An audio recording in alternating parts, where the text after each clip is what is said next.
দেশের প্রায় 10% মানুষ কানে কম শোনে, যা প্রতিবন্ধী পর্যায়ের বধিরতা। এর সাথে যোগ হয়েছে ভার্টিগো বা মাথা ঘোরার মতো জটিলতা। বিশেষজ্ঞ ইএনটির চিকিৎসক অধ্যাপক ডাক্তার কামরুল হাসান তরফদার বলছেন, বিভিন্ন রোগের উপসর্গ হিসেবে ভার্টিগো হয়।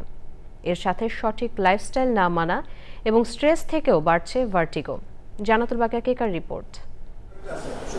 জন্মগত ত্রুটি ছাড়াও শব্দ দূষণ, কানে পানি গিয়ে পরবর্তীতে কান পেকে ইনফেকশন থেকেও শ্রবণ শক্তি কমে বধিরতা এদেশে ক্রমশ বাড়ছে। সোসাইটি অব অটোলজির পরিসংখ্যান অনুযায়ী বধিরতার নানান কারণ রয়েছে। এর মধ্যে শব্দ দূষণের কারণে প্রায় 10%, মধ্যকর্ণের প্রদাহের কারণে 6.5% মানুষ কানে কম শোনে। কিছু লোক কান পাকা নেয়া, মুখ বাঁকা নিয়ে আসে, কিছু লোক চোখ বন্ধ করতে পারে না, কিছু লোক পিছন দিকে ফুলে যায়, তার ফুরা হয়।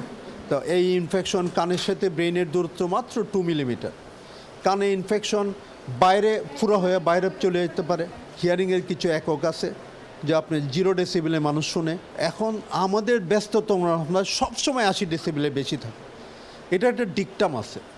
আমরা যে রাস্তায় যদি এই যে ট্রাফিক 6 ঘন্টার বেশি প্রতিদিন যদি 6 বছর থাকে, এমনি 50% ডেফ হয়ে যাবে। কানের ইনফেকশনের কারণে ভার্টিগো হতেই পারে, তবে বিশেষজ্ঞ চিকিৎসকরা বলছেন মূলত চোখ, কান, ব্রেনের সমস্যা ছাড়াও ডায়াবেটিস, শরীরে রক্তচাপের তারতম্য এবং না বুঝে ডায়েট করার কারণেও ভার্টিগো হতে পারে। কানে ইনফেকশনে মাথা ঘুরতে পারে, নাকের সর্দির ইনফেকশনে মাথা ঘুরতে পারে, ব্রেইনে ইনফেকশনে মাথা ঘুরতে পারে, চোখের ইনফেকশনে মাথা ঘুরতে পারে।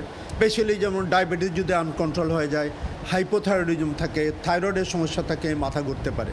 না, আমি প্রতি 15টা রুগীতে দেখি একটা পেশেন্ট ভার্টিগো নিয়ে আসে।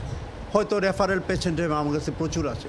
আমরা ইভেন আপনি আশ্চর্য হবেন, আমি বাচ্চা রুগীও পাইতেছি এখন। এর জন্যই আমাদের অনেক দিনের ইচ্ছা হলো ট্রু একটা ভার্টিগো সেন্টার হোক।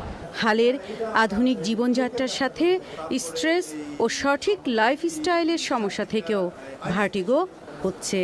বিশেষজ্ঞরা বলছেন, ভার্টিগোর কারণ দ্রুত শনাক্ত ও চিকিৎসায় দরকার হবে আধুনিক ভার্টিগো সেন্টার।